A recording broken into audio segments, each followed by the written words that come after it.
High viewers, இன்னைக்கு mutton gravy பண்ணிக்கிட்டு இருக்கேன். எண்ணெயில் வெங்காயம் போட்டு வதக்கிட்டு இஞ்சி பூண்டு பேஸ்ட் போட்டு இஞ்சி பூண்டு பேஸ்ட் வதக்கிட்டு இருக்கேன். இப்போ க்ரீன் மசாலா பண்ணி கொட்டியிருக்கேன். அதில் வந்து புதினா, பச்சை மிளகா, வெங்காயம், 2 துண்டு தேங்காய், அப்புறம் மிளகு, சீரகம், சோம்பு இதெல்லாம் பட்டை, லவங்கம் போட்டு நல்லா பேஸ்ட் பண்ணிவிட்டு போட்டிருக்கேன். நான் மட்டன் கழுவி வச்சுருக்கேன். மட்டனை வந்து இப்போ ஆட் பண்ணிக்கலாம். இதில் வந்து நான் ஒரே ஒரு தக்காளி யூஸ் பண்ணலான்னு இருக்கேன். தக்காளி மட்டும் ஒன்று யூஸ் பண்ணால் கொஞ்சம் கிரேவி வரும், நல்லாயிருக்கும். பாருங்கள், ஒரு மீடியம் சைஸ் தக்காளி ஜஸ்ட்டு ரஃப் கட் பண்ணியிருக்கேன். இது குக்கரில் தான் செய்ய போகிறேன். அதனால் இது 1/2 kg மட்டனுக்காக நான் சொல்கிறது.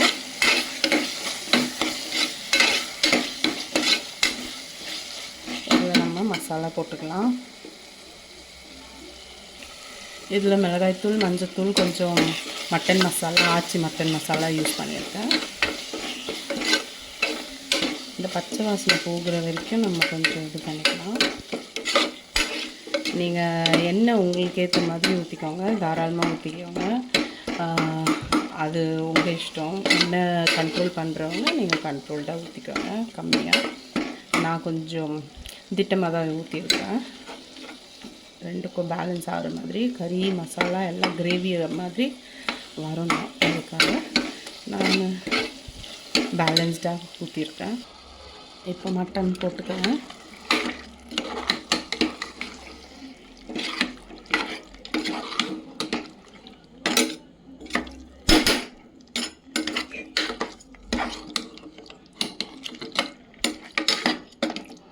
இப்போ கொஞ்சம் உப்பு போட்டுக்கோங்க. நான் 1 ஸ்பூன் உப்பு போடுறேன். நம்மளுக்கு தேவைப்பட்டால் அப்புறமா போட்டுக்கலாம். இதில் நிறைய தண்ணி ஊற்ற தேவையில்லை. இது மட்டன்லேயும் தண்ணி வரும் இல்லையா, அதனால் நான் கம்மியாக தண்ணி ஊற்றி நம்ம ப்ரெஷர் க்ளோஸ் பண்ணிக்கலாம். பாருங்கள், இவ்வளோ தண்ணி ஊற்றினா போதும். இப்போ நான் க்ளோஸ் பண்ணிடுறேன், குக்கர் க்ளோஸ் பண்ணிடுறேன்.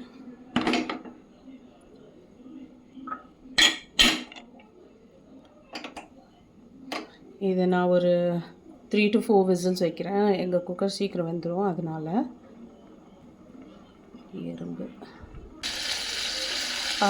கறி கூட சேர்த்து இது ஈரல் கொஞ்சமாக வந்துருந்தது, லிவரு, மட்டன் லிவர் கொஞ்சமாக இருக்கிறதுனால நான் தனியாக செஞ்சுக்கலான்னு யோசித்தேன் பசங்களுக்கு.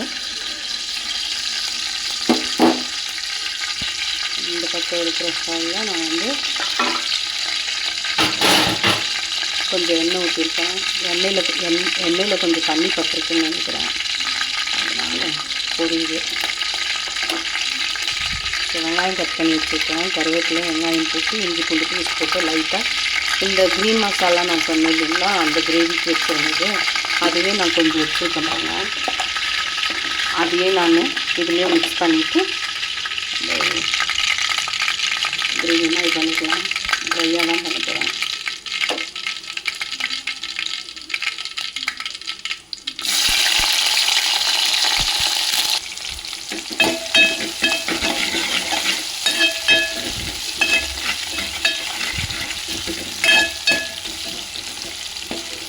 இன்றைக்கி சண்டேன்றதுனால நான்வெஜ், இல்லைன்னா வெஜ் தான். வீக்லி ரைஸ் நாங்கள் 3 டைம் சாப்பிடுவோம். இப்போ புரட்டாசி மாதத்துக்காக எல்லாம் கம்மியாகிடுச்சு.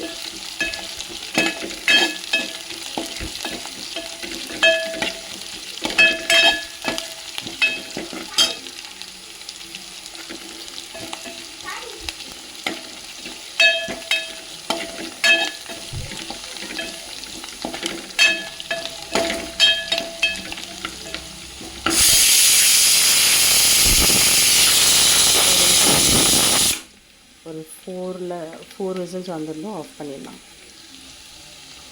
அது வரைக்கும் இது கிண்டிங்க. ஒரே ஒரு ஸ்பூன் இஞ்சி பூண்டு பேஸ்ட் போடுங்க. நான் கையிலே எடுத்து போட்டுட்டேன். இது வெறும் 100 கிராம்ஸ் இருக்கும்னு நினைக்கிறேன் லிவரு, அதனால தான் நான் கொஞ்சமாக போட்டேன்.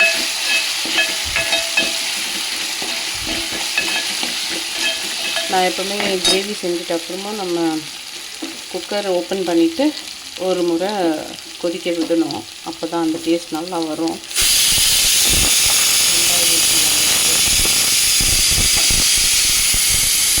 இப்போ பாருங்கள், நான் இந்த கிரேவி கொஞ்சம் ஊற்றிக்கிறேன்.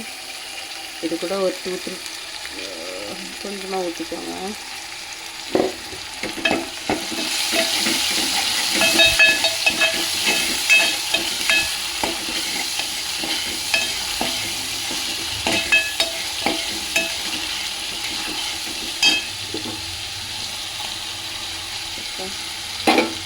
லேயர் போட்டுக்கலாம்.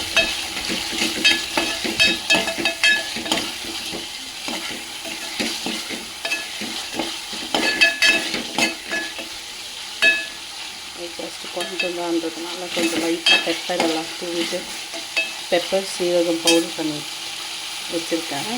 அதை நம்ம போட்டுக்கலாம். போட்டு உப்பு போட்டு க்ளோஸ் பண்ணிடலாம். நான் இப்போ ஒரு குட்டி தக்காளி எடுத்து ஒரு ஹாஃப் கட் பண்ணியிருக்கேன். ஒரு ஹாஃப் மட்டும் போட்டுருக்கேன். ஒரு டேஸ்ட்டுக்காக தான். இதுலேயே கூட பிசைஞ்சு சாப்பிடுவாங்க பசங்க ரைஸு.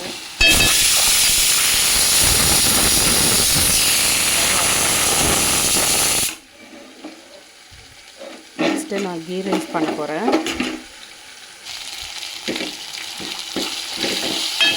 நான் வெறும் 1 ஸ்பூன் மட்டும் சில்லி பவுடர் போட்டிருக்கேன். கொஞ்சம் மஞ்சள் போட்டிருக்கேன்.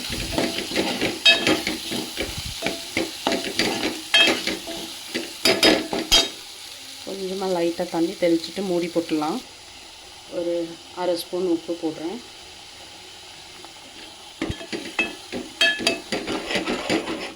தண்ணி கம்மியாக தான் ஊற்றிருக்கேன். ஜஸ்ட்டு தெளித்தேன். இது வந்து ஆயில்னால நல்லா தெரிஞ்சு வருது பாருங்கள். ஆயிலில் எப்படி இருந்தால் டேஸ்டியாக இருக்கும். க்ளோஸ் பண்ணிடலாம். ஒரு பக்கம் கீ ரைஸ்க்காக ரெடி பண்ணிகிட்ருக்கேன். வெங்காயம் எல்லாம் அரைஞ்சி வச்சுட்டேன். வெங்காயம் ஒரு 5 வெங்காயம் எடுத்திருக்கேன். நான் வந்து வெறும் 3/4 கிலோ ரைஸ் தான் போட போகிறேன். ஸோ 4 டீ கிளாஸ் ஒரு எவ்வளோ சொல்கிறது, ஒரு 100 ml கிளாஸில் ஒரு 4 கிளாஸ் போட்டிருக்கேன் அரிசி. ஸோ அதுக்கேற்ற மாதிரி ஒரு 5 வெங்காயம் அரிஞ்சு வச்சுருக்கேன். பச்சை மிளகாய் அரிஞ்சு வச்சுருக்கேன். ஸோ கீ ரைஸ்க்கு ஒன்றுமே இல்லை, சிம்பிளாக பண்ணிடலாம். லிவர் ரெடி ஆகிடுச்சு. இதை ஆஃப் பண்ணிடலாம். இதில் நான் கீ ஊற்றிருக்கேன், நெய் ஊற்றிருக்கேன். நெய் வந்து ஒரு 100 ml ஊற்றிருக்கேன். பட்டை, லவங்கம், ஏலக்காய், சோம்பு நல்லா வதங்கிட்டோம். வெங்காயம், பச்சை மிளகாய் போட்டிருக்கேன். ஹை ஃப்ளேமில் வச்சுருக்கேன். இப்போ கொஞ்சம் லோ ஃப்ளேமில் வச்சு தான் செஞ்சேன். இப்போ ஃப்ளேம் கொஞ்சம் ஹையாக வச்சுக்கிட்டு ஃபாஸ்ட்டாக தாளித்து எடுத்துடலாம்.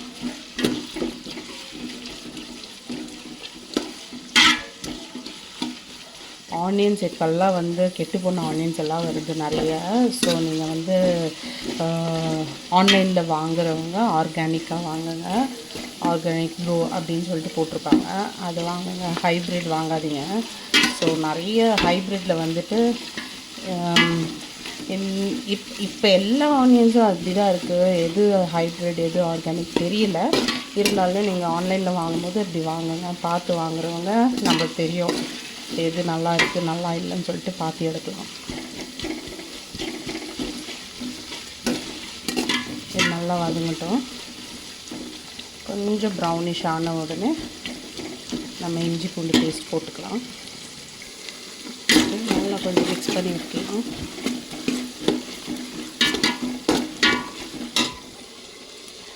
இந்த அளவு ஆனால் போதும். வெங்காயம் ரொம்ப ரோஸ்ட் பண்ணக்கூடாது கீ ரைஸ்க்கு. ஸோ நான் கொஞ்சம் ராவாக இருந்தால் கூட நல்லாயிருக்கும். இப்போ இஞ்சி பூண்டு பேஸ்ட் போட்டுக்கலாம். இந்த அளவுக்கு போட்டுக்கலாம்.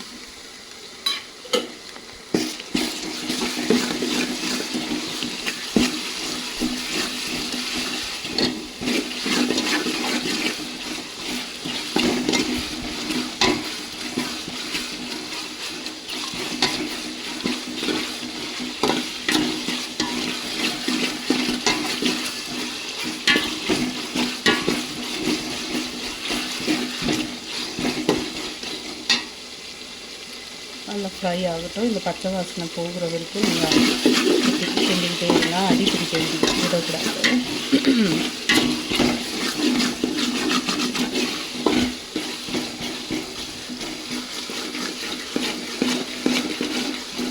அடி பிடிக்க வைக்காமல் நல்லா கிண்டிக்கிட்டே இருக்கணும். நெய் வந்து சுற்றி ஊற்றிடுங்க. ஒரு நீங்கள் இந்த மாதிரி டேக்ஷா வச்சுட்டு செய்கிறீங்கன்னாக்கா இந்தமாதிரி பாத்திரத்துக்கு நீங்கள் எந்த பாத்திரமாக இருந்தாலும் இந்தமாதிரி நெய் இப்படி சுற்றி ஊற்றிடுங்க. ஸோ அடி பிடிக்கிறது கொஞ்சம் குறையும். குக்கரில் கூட சொல்கிறேன், குக்கரில் ஊற்றும்போது கூட நெய் கொஞ்சம் சுற்றி ஊற்றிட்டோம்னா உங்களுக்கு அடி பிடிக்கிறது தீயாது. குக்கர்லன்னா 2 ப்ரெஷரில் இறக்கிடலாம்.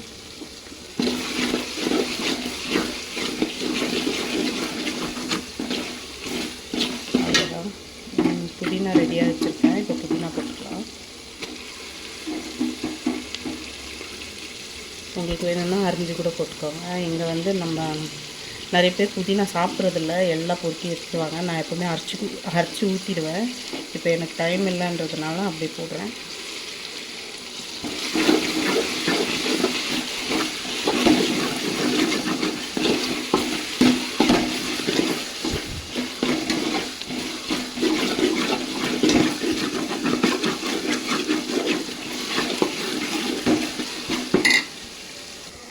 இந்த மசாலா இருக்குல்ல, இந்த மசாலா வந்து மீந்துருச்சு. நான் வந்து மட்டனுக்காக எடுத்தது இது கூட புதினா தானே. ஸோ அதனால நான் வந்து இதை கூட ஆட் பண்ணிக்கிறேன். இதில் ஒன்றும் இல்லை, பெப்பர், சீரகம், சோம்பு, பட்டை, லவங்கம் தான் இருக்குது. புதினா கொத்தமல்லியும் போட்டிருக்கேன் இதில். ஸோ இதை ஆட் பண்ணிக்கலாம். டேஸ்டெல்லாம் அல்டிமேட்டாக இருக்கும். நான் இந்த மாதிரி தான் பண்ணுவேன். நீங்களும் ட்ரை பண்ணி பாருங்கள். கறிக்கு போட்டு மீதி மசாலா நான் இதில் ஊற்றிட்டேன். நான் அடிக்கடிக்க ஆரம்பிக்குது.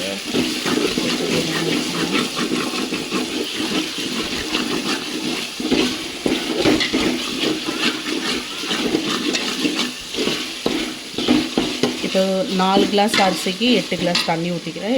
8வது கிளாஸ் ஊற்றும் போது கொஞ்சம் கொதித்து ஊற்றிக்கலாம். பாருங்கள், நான் தண்ணி கிளாஸில் தான் அளந்தேன். டீ கிளாஸுன்னு தப்பாக சொல்லிட்டேன், சாரி.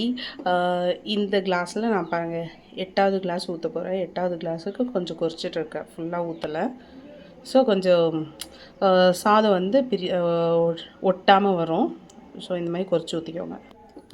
நான் வந்து இது நார்மல் ரைஸில் தான் செய்கிறேன். வீட்டில் எப்போவுமே ஒயிட் ரைஸ் செய்கிற அரிசியிலையே செய்கிறேன். நீங்கள் பாஸ்மதி ரைஸில் கூட செய்யலாம். பாஸ்மதி ரைஸ்க்கு 4 கிளாஸ் அரிசின்னா நீங்கள் 2 கிளாஸ், 4 கிளாஸுக்கு 2 கிளாஸ், சாரி 4 கிளாஸுக்கு 8 கிளாஸ் தண்ணி ஊற்றணும் இல்லையா? அந்த 8 கிளாஸில் ஒரு 1.5 கிளாஸ் தண்ணி கம்மி பண்ணிக்கோங்க. ஸோ உங்களுக்கு பாஸ்மதி ரைஸ் நல்லா வரும். மட்டன் பார்த்துருங்க எப்படி இருக்குன்னு.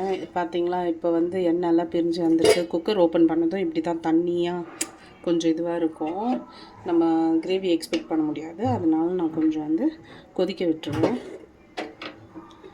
ஸ்டவ் ஆன் பண்ணிக்கலாம்.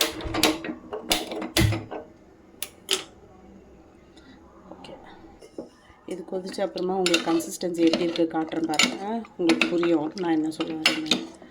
ஸோ நான் கொஞ்சமாக தான் கிரேவி பண்ணியிருக்கேன். இது 1/2 kg தான் இருக்கும் மட்டன்னு.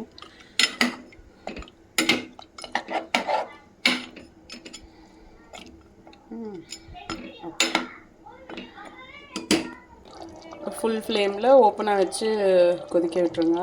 ஸோ உங்களுக்கு அந்த கன்சிஸ்டன்சி வரும். பார்த்தீங்களா, உங்களுக்கு டிஃப்ரென்ஸ் தெரியுதா? இப்போ கிரேவி கன்சிஸ்டன்சி வந்துடுச்சு. ஒரு 2 மினிட்ஸ் விட்டு நான் ஆஃப் பண்ணிடுவேன். டேஸ்ட் பார்த்துட்டு உப்பு காரம்லாம் சரியாக இருக்குது.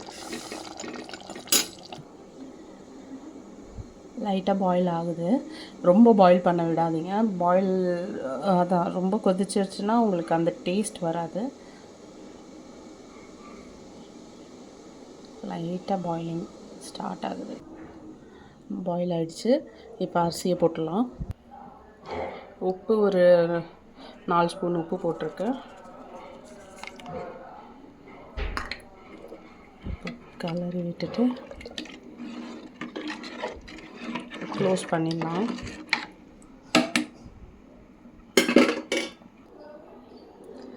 இப்போ இப்போ மூடி போட்டுட்டு இந்த மாதிரி ஒரு வேஸ்ட் குக்கர் தான் இதில் கொஞ்சம் தண்ணி எடுத்து வச்சுருக்கேன். நம்ம லோ ஃப்ளேமில் வைக்க தேவையில்ல, கொஞ்சம் மீடியம் ஃப்ளேமில் வச்சுட்டு கொஞ்ச நேரம் விட்டு கலரிட்டு நீங்கள் பாருங்கள் ரைஸ் எப்படி இருக்குதுன்னு சொல்லிட்டு கலரிட்டு அப்புறமா சிம்மில் வச்சுக்கோங்க. ஃபுல் லோ ஃப்ளேமில் வச்சுருவேன். ஸோ கரெக்டாக வந்துடும். இந்த ஸ்டேஜுக்கு வந்ததும் நீங்கள் ஃபுல் லோ ஃப்ளேமில் வச்சுருங்க. ஒரு 10 மினிட்ஸ் ஆச்சு நான் போட்டது. நல்லா தண்ணி இருக்குது இன்னும். ஸோ சரியாக போயிடும். இப்போ நீங்கள் கிண்டி விட்டதுனாலே அது கரெக்டாகிடும். நம்ம கிண்டி விட்டுடும்.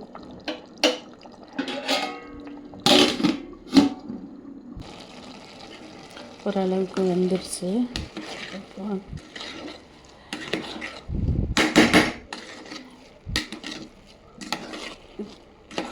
ரைஸ் எல்லாம் கொஞ்சம் மேலே கீழே பண்ணிவிடுங்க.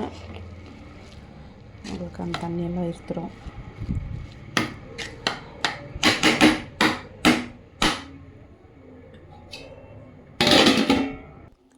பாருங்கள் ரைஸ் ரெடி.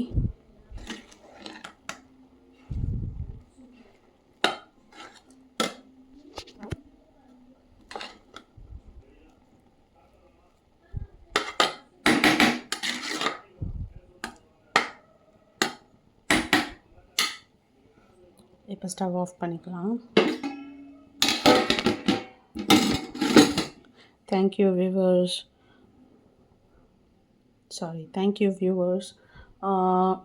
உங்களுக்கு இந்த வீடியோ பிடிச்சிருந்தா சப்ஸ்கிரைப் பண்ணிவிட்டு ஒரு லைக் கொடுத்துருங்க. தேங்க்யூ, பாய். நீங்களும் ட்ரை பண்ணிவிட்டு எப்படி இருக்குன்ட்டு எனக்கும் சொல்லுங்கள்.